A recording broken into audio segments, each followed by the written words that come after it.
Where is the stock market headed on June 4th? 4 जून जैसा आपने कहा, जिस दिन चुनाव का नतीजा आएगा, आप उस हफ्ते भर में देखना कि यानी भारत का स्टॉक मार्केट के लिए उसके सारे जो उनके प्रोग्रामिंग के जो प्रोग्रामिंग वाले सारे उनके थक जाएंगे। Here PM Modi's advice to investors. तो 6 जून के पहले आप बाय कर लेना, 4 जून के पहले वो शूट अप करेगा। तो 6 जून के पहले आप बाय कर लेना, 4 जून के पहले वो शूट अप करेगा। I am really shocked that the Home Minister should say you buy. See, normally a person like the Prime Minister of India occupying a very responsible position and the Home Minister of India occupying a very responsible position, they would not make, indiscreet, imprudent statements in a public meeting because their word carries a lot of weight. And why did the Prime Minister and Home Minister go out of the way to make such a statement? So these are issues I think they should come out very clean. I personally feel that the investigating agencies must investigate independently. Today with me on this episode of Unbreak the News is Dr. EAS Sarma, former IAS officer and former secretary to the Government of India in both the Power Ministry and Finance Ministry.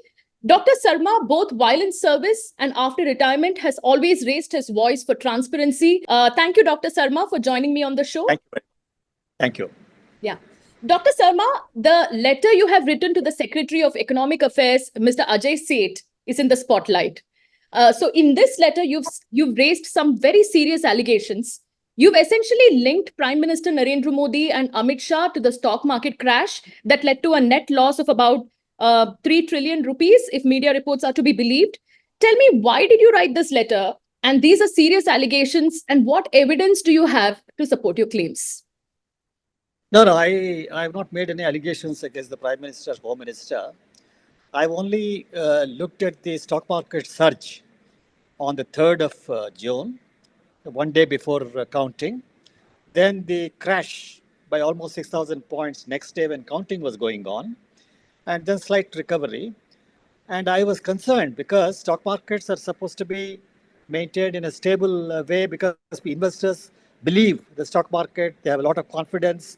So this kind of volatility actually shakes the confidence of investors.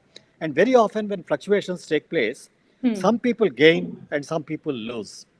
And my impression is that most people who are very small investors, who have no wherewithal, they do not know what's happening in the stock market. They've just invested all their hard-earned savings in the stock market. So they won't know what's happening. So they can't do speculative trading. And who are the people who do speculative? They are speculative traders and also people who manipulate the stock market indirectly in India, outside, because India has a shadow economy and we have a number of shell companies outside. So I looked at this and I was surprised that, why should the Prime Minister of India and why should the Home Minister of India talk about the stock market during electioneering? See, electioneering is about the common people of India, the citizens, the voters, their livelihood problems, their social security, and their shelter, drinking water. These are the kinds of issues. And, protective laws, implementation. And you set it aside, and suddenly you make it look as though the stock market is the god of this democracy. Democracies don't. Stock market is a very, very small thing. In fact, I still remember Dr. Manmohan Singh, when he was finance minister, I think. He said, look, I would not lose sleep on what the stock market does. Rightly so. Now, I looked at the sequence of events. See, normally a person like the Prime Minister of India occupying a very responsible position and the Home Minister of India occupying a very responsible position, they would not make, indiscreet, imprudent statements in a public meeting because their word carries a lot of weight. So I got a doubt.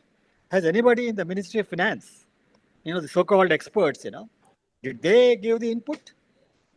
And why did the Prime Minister and the Home Minister, why did they talk about the stock market at all? And the second thing if somebody... What was the sequence? You spoke about the sequence. Sequence, I'll tell you. Yeah.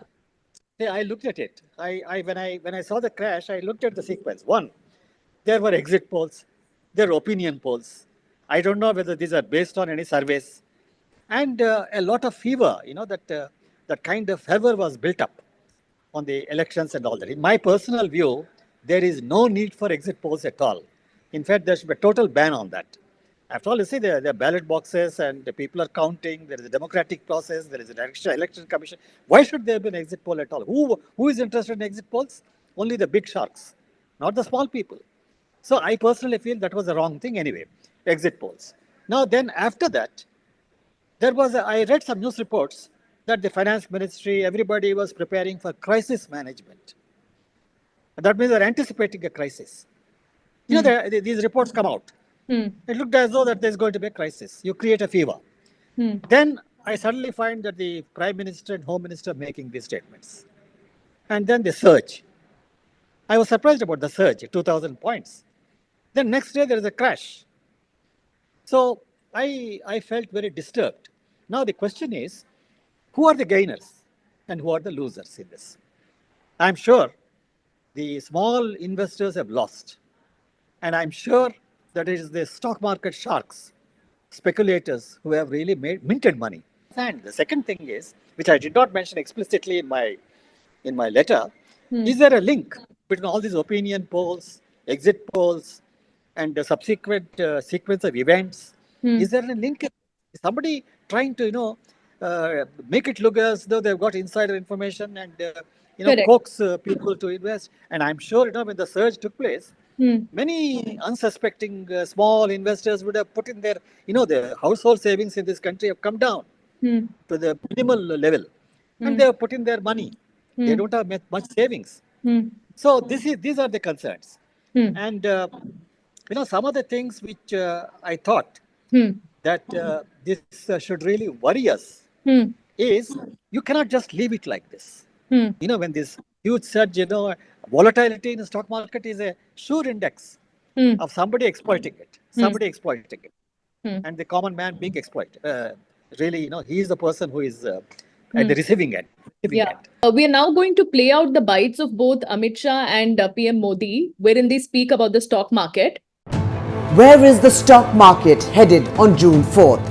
4 जून जैसा आपने कहा, जिस दिन चुनाव का नतीजा आएगा, आप उस हफ्ते भर में देखना कि यानी भारत का स्टॉक मार्केट के लिए उसके सारे जो उनके प्रोग्रामिंग के जो प्रोग्रामिंग वाले सारे उनके थक जाएंगे. Here PM Modi's advice to investors. तो 6 जून के पहले आप बाय कर लेना, 4 जून के पहले वो शूट अप करेगा. तो 6 जून के पहले आप बाय कर लेना, 4 जून के पहले वो शूट अप करेगा. So this was not said once, but it was said many times. So basically, Amit Shah says in an interview, 4 जून के पहले आप बाय कर लेना, वो शूट अप करेगा. And Prime Minister Modi says that 4 जून को जिस दिन चुनाव का नतीजा आएगा, आप उस हफ्ते भर में देखना कि भारत का stock market, basically he says that all the programming of business channels will fail.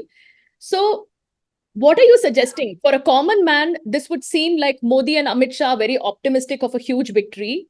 If I may play the devil's advocate, in their defense, the PM and Shah might actually say that this was an honest mistake. What makes these statements more serious than what it appears like? I am really shocked that the Home Minister should say you buy. You can privately tell your friend. You can privately tell your friend, your family friends, your friends and all that.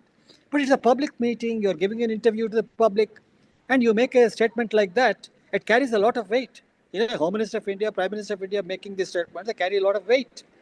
And how can anybody mislead the small investors of India, especially when you're coaxing small savers, household savers, to invest in the stock market? You've said in your letter that the bigger stock market sharks have profiteered at the cost of small and marginal investors. Please explain. So when I read this letter, it appears that all this did not happen as a natural course, but there was a modus operandi behind it. And according to you, this was triggered by none other than the PM and Amit Shah themselves. Please explain. Absolutely. See, I normally would not expect such a senior person like the Prime Minister or a senior person like the Home Minister to make a statement of that type. Now, my worry is, why did they make the statement? It has nothing to do with electioneering. Stock market is a very minor thing. Why did they suddenly make the statement just before that? That is one. Second thing is, were they advised by somebody in the finance ministry, some so-called expert?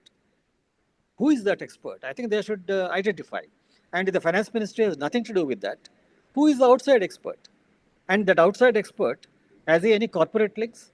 Is he linked to speculators who have taken advantage? It's almost like insider trading, you know. And are there any links, which I hope not, between these opinion posters and exit posters? And why did the Prime Minister and Home Minister go out of the way to make such a statement? So these are issues I think they should come out very clean. I personally feel that the investigating agencies must investigate independently, and we should pinpoint who are the people who have really profiteered at the expense of the poor, small investors. So you've said that the PM and Shah's statement made small investors feel that people with such huge positions of power within the government is speaking. So obviously these two key members have some inside information, and then people started spending their hard-earned money to buy stocks. And then what followed was a bloodbath. What, according to you, is the actual estimate of the loss? And is this issue a question of morality and ethics, whether such statements should be made or not? Or do you think this is more than that, and it involves conspiracy and offense that is more criminal in nature? Hope not, but there are moral, ethical issues, there are legal issues insider trading. SEBI regulations are there.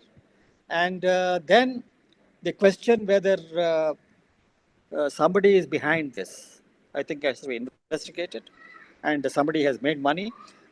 The whole idea, the possibility of a money laundering route should be investigated, and what is its place in the shadow economy that is there outside. Everybody knows shell companies. Which are the shell companies? Who is manipulating? So these are, I think, issues I think on which I think an inquiry, an impartial inquiry alone can bring out all these facts, and I think it should be done. And the government, if it is straightforward, it should undertake. You should actually tell the people of India openly that we will have a judicial oversight for this investigation. All these investigating agencies will work under the direct oversight of a senior member of the judiciary, independent member. You've also spoken about SEBI's role, and you've said if SEBI could have calmed down the market by countering these false statements. See, SEBI, as I heard, there was a crisis management strategy and all that. See, there is a crisis management strategy. The crisis should have been managed. And obviously, it was not. There's such a huge surge and a crash. And even today, it's still volatile. It's not as though it is stabilized. So, SEBI has to come out and say what they have done on this. I hope SEBI was alert and then they tried everything within their power. I hope so. But then the fact is that the bloodbath took place. The surge took place, the bloodbath took place. And that's a harsh reality. And many people lost, and some people would have gained. So I think these links and all that, if there is a conspiracy, that also should be looked into, certainly. As a secretary to the government in the past, have you ever come across such situations where senior members of the government or ministers, or for that matter, even the Prime Minister, has made such statements? Never. I worked with Mr. Atul Bihari Vajpayee. I worked with Mr. Inder Gujral. And I worked with Mr. Devi Gowda. And never. I worked when Dr. Manmohan Singh was the finance minister. And normally, they don't even go anywhere near the stock market. Elections are a different game altogether. It's a democracy. And, you don't mix these things in an election speech. I looked as though that it is going out of the way to say that. It looked as though. I hope not, but. Now, you've said that the regulatory agencies were getting ready to deal with the stock market crisis that was likely to occur. Now, how can you say this, especially because the results that we saw was unexpected? Probably it came in as a surprise to the Prime Minister also. So are you actually saying that the regulators had known that the results would not be a great news for the BJP, and therefore there could be a crisis in the market, which looks very unlikely? So I wouldn't know the mind of the regulator, SEBI. But the fact is that whether there is if there is any volatility, you have to actually reduce volatility. In the stock market, volatility is a very adverse index. So they should see that the volatility is contained to reasonable levels. So that I thought the SEBI would have tried and done, but then the facts are otherwise. Now, you've spoken So- about the exit polls. You've just said that you don't think that the exit polls should be conducted at all. I agree with you on this. Is there a direct link, according to you, between the exit polls and the stock market crash? Not in a way that it happened, because we know that as a natural course, one led to the other. But I mean to say more from a conspiracy angle. See, normally exit polls would have created a situation. There need not be any link. But the sequence, as I said, exit polls, then crisis management reports, then suddenly the Prime Minister out of the blue making this statement, then the Home Minister saying, this is going to happen, and the surge takes place and crash takes place. Now, if you take all these in their totality, it certainly raises suspicions. And I think that should be investigated. Now, the question is also about the sanctity of these polls, exit polls. In some countries, the entire data related to the companies who do exit polls is made public, especially who funds these companies, what is the sample size they use to do the polls, what are the questions they ask. All this is made public. Even the minute details are there in public domain. But however, in India, none of this information is made public. In fact, when I was just doing my research, when I went to the About Us page of one of the exit poll companies, it says, we manage election campaigns of politicians and political parties, and we help them win elections. If they're actually helping these parties win elections, then how can they conduct exit polls? Isn't there a clear conflict of interest? Isn't there a clear conflict of interest? Yeah, see, as I see, one, when you ask anybody, in the villages about their casting vote, they will be very, very secretive. They would normally won't come out because they're afraid. And if you are using a mobile, how many people respond on a mobile? Now the sample sizes are very, very small. So the confidence level is very, very low. So this exit polls, I don't think really, they should be permitted, because how do they help at all? How do they help democracy? Except that, you build up this kind of a fever. So I don't think it is really, Election Commission should have banned it. But unfortunately, Election Commission under Article 324, it has got ample authority to do many things. I wrote to Election Commission several times, but they were unwilling to exercise the authority. Either they were unwilling or they are afraid, I don't know. But in many, many cases, hate speeches and other things, I've written many letters on hate speeches. I filed a PIL in the Supreme Court. Then the Supreme Court, I don't know, rightly said, perhaps rightly, said that hands-off approach. Now, hands-off is all right for an institution, but if the institution fails to do that, and every hate speech, if you ignore, it has encouraged these star campaigners to repeat those hate speeches. And imagine the impact of hate speeches on the integrity of the electoral process, the impact of it, the long-run impact of it on democracy, and the long-run impact on the society. And they are just watching, allowing this to happen. What role, according to you, has the media played in the stock market bloodbath, according to you? See, media only reports. And when they report, what will they do? I mean, somebody makes a statement, they report it. And what else can they do? They can't criticize, because media are supposed to only report. They can't give an opinion in that sense. So in my view, the media's role in this, I think, is somewhat limited. But if the media has exaggerated that particular statement, show it several times, that means they're advertising.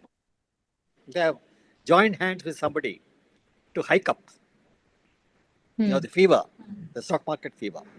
Now that Dr. Sarma, lakhs of investors have lost their money, what must be done to put in mechanisms in place, according to you, so that this does not happen in the future? And what needs to be done to address the current issue? You've said that there should be a judicial inquiry of some sort. I think normally, in a stock market, what happens, there are circuit breakers. Goes up and goes down by a certain percentage, you have a circuit breaker. Calm down, that kind of thing. And you shouldn't allow this kind of wide fluctuations to take place. And you see, that kind of a fluctuation also, imagine, its adverse impact on the credibility of the stock market. See, especially when the previous UPA government, the present NDA government, all of them they were encouraging people to invest in the stock market. And the stock market itself, if it is not a credible institution, why should you do that? So, in my view, the stock market in India is still not mature, it's not deep enough. It should be able to absorb, but it doesn't. It's subject to manipulation and subject to this kind of sentiment, creating fluctuations.